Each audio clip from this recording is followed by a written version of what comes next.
अस्सलाम वालेकुम दोस्तों, मैं बाबर ज़हूर आपके सामने हाज़िर हूँ। आज का जो पहला सेशन है, इस सेशन में हम डिस्कस करेंगे, एक्चुअली लर्न करेंगे कि हमने लिनक्स ऑपरेटिंग सिस्टम कैसे इंस्टॉल करना है। हम लिनक्स ऑपरेटिंग सिस्टम को वर्चुअल मशीन के तौर पे इंस्टॉल करेंगे, यानी जो आपका लैपटॉप या आपका डेस्कटॉप है डायरेक्टली उस पे इंस्टॉल नहीं करेंगे। हम एक सॉफ्टवेयर इस्तेमाल करेंगे जो कि वर्चुअलाइजेशन टेक्नोलॉजी को इनेबल करेगा आपके लैपटॉप या डेस्कटॉप के ऊपर, और उस सॉफ्टवेयर को इस्तेमाल करते हुए हम एक वर्चुअल मशीन के तौर पे लिनक्स ऑपरेटिंग सिस्टम को इंस्टॉल करेंगे। अच्छा, इसके लिए वर्चुअल बॉक्स के नाम से एक टूल है जो कि ओपन सोर्स है, फ्री ऑफ कॉस्ट अवेलेबल है। इसकी वेबसाइट है virtualbox.org, ये आपको स्क्रीन पे नज़र आ रही है।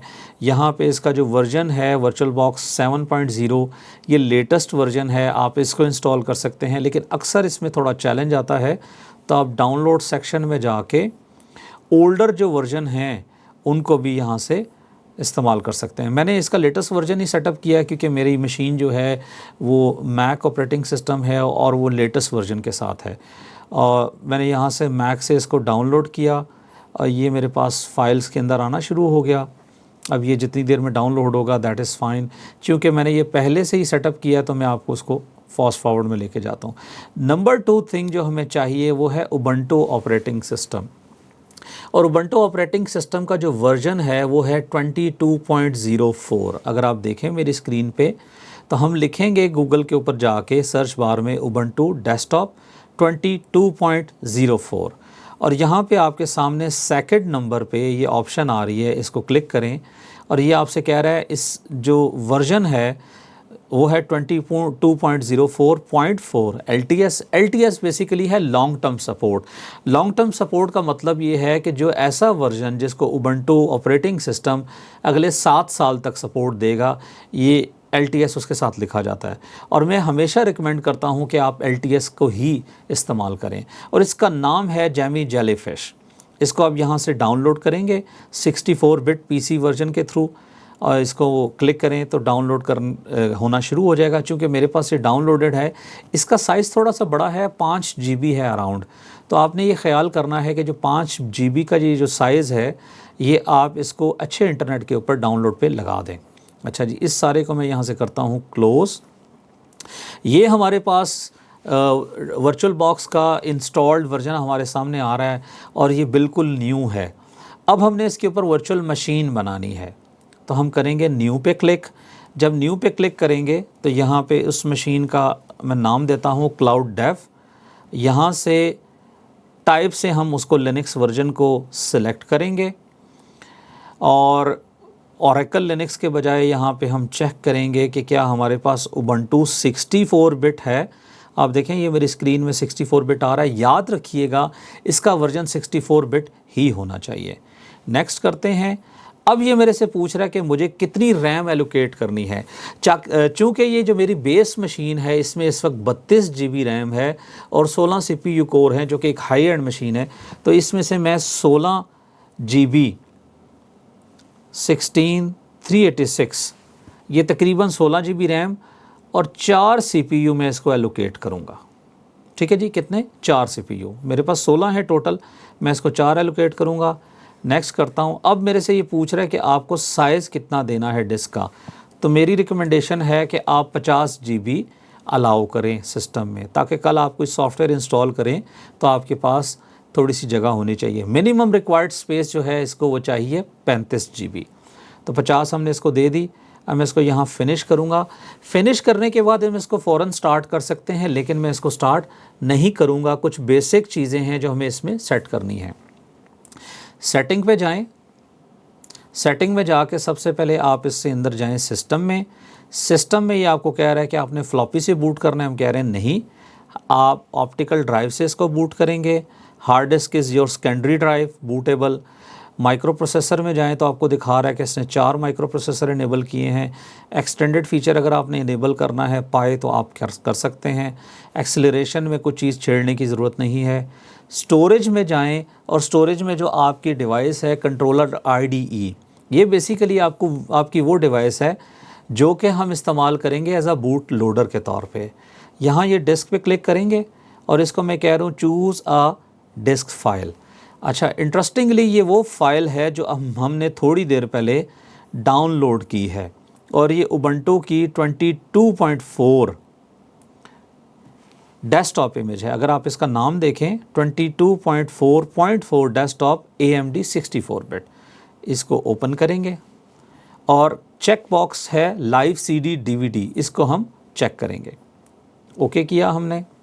इसके बाद दोबारा सेटिंग में जाएंगे और एक और मैं काम करना चाहता हूँ, नेटवर्क पे जाएं और नेटवर्क में यहाँ पे ये आपके पास नेट इनेबल है, इसको आपने करना है ब्रिज्ड अडॉप्टर, और ब्रिज में मेरा जो वाईफाई इंटरफेस है उसका नाम है EN0 वाईफाई, इसको हमने सेलेक्ट करना है, ओके करना है।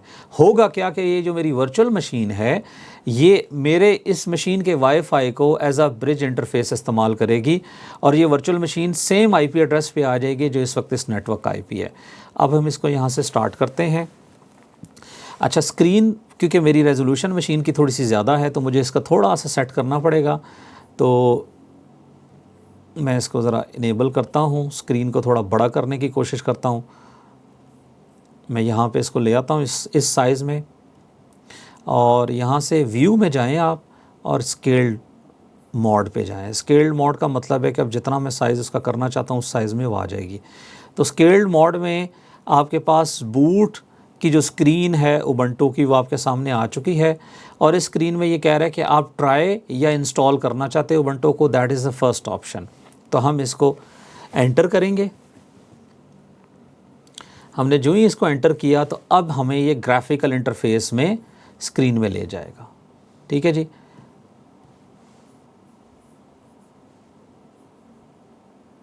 अच्छा, मुझे थोड़ा सा इसको एडजस्ट करना पड़ेगा, स्क्रीन को थोड़ी सी मुझे पिच की नज़र आ रही है। आपकी अपनी मशीन पे जो रेजोल्यूशन होगी आप उस बेस पे इस मशीन को इस चीज़ को सेट कर सकते हैं।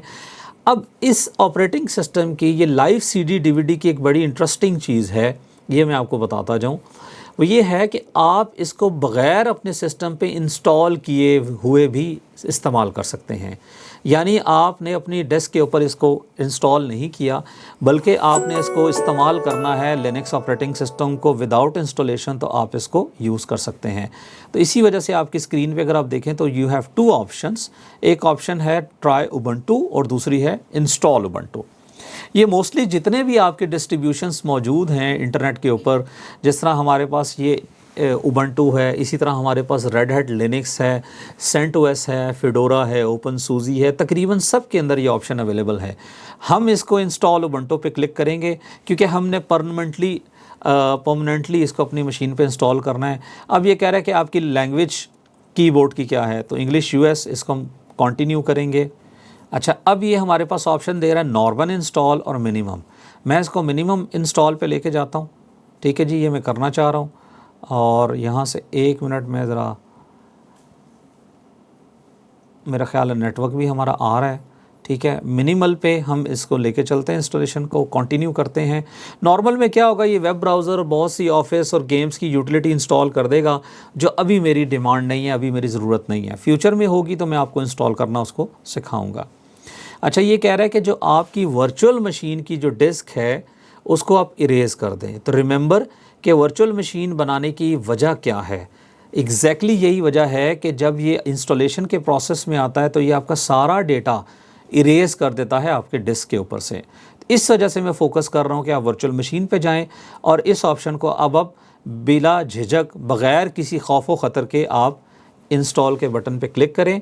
और हमने जो 50 GB अपने ऑपरेटिंग सिस्टम को दी थी एज अ वर्चुअल मशीन के तौर पे, अब ये उसको रिमूव कर देगा। अच्छा जी, अब हम इसको कराची सिलेक्ट करते हैं। यहाँ से अगर आप गौर करें कराची आ गया, मैंने यहाँ पे क्लिक किया, पाकिस्तान का मैप नज़र आ रहा है, ये टाइम जोन इसने सेलेक्ट कर लिया ऑटोमेटिकली, और इसको अब हम कंटिन्यू करते हैं। अच्छा जी, मेरा नाम है बाबर और मैं अपनी मशीन का नाम रखता हूँ क्लाउड डेव टेक। ठीक है जी, cloud dev tech by the way मेरी कंपनी है। अच्छा जी, इसको करते हैं कंटिन्यू। अब ये इसने कॉपी करना शुरू कर दी है फाइल्स, ये अपना थोड़ा सा टाइम लेगा। अब इस टाइम के अंदर जो है ना हमें वेट करना पड़ेगा। तो यहाँ पे मैं अभी पॉज करता हूँ वीडियो को और थोड़ी देर बाद जब इंस्टॉलेशन के लास्ट में पहुंचेगी तो हम इसको रिज्यूम करेंगे।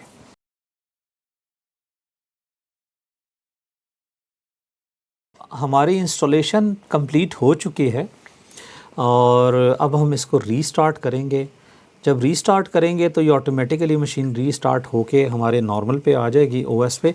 लेकिन कभी कभी ना आपको एक काम करना पड़ता है, वो क्या है वो ज़रा नोट करिएगा।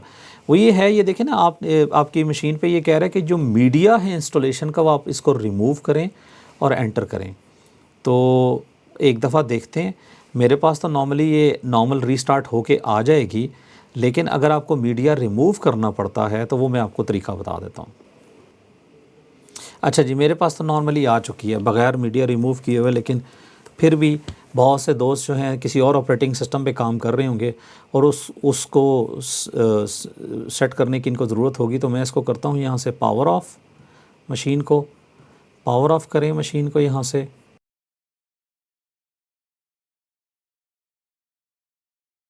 अच्छा, आप बैकग्राउंड में जाएंगे और आप सेटिंग्स पे क्लिक करेंगे। जी, मशीन ऑफ़ हो गई है।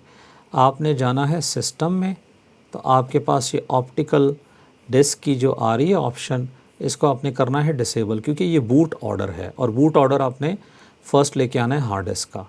अब आप यहाँ पे इसको सेव करें। Now start the machine. अब आपके सामने ये मशीन आएगी स्टार्ट होके, और अब आपका कोई ऐसा चैलेंज नहीं होगा, जो कि हो सकता है आपके पास चैलेंज हो कि ये मशीन दोबारा सीडी से बूट करे। अब वो चैलेंज नहीं होगा। सो यहाँ पे इसको क्लोज़ करते हैं इस सेशन को। अगले ओरिएंटेशन सेशन में आपको और तफसील में इंशाल्लाह आगे लेके चलूँगा। अल्लाह हाफ़िज़।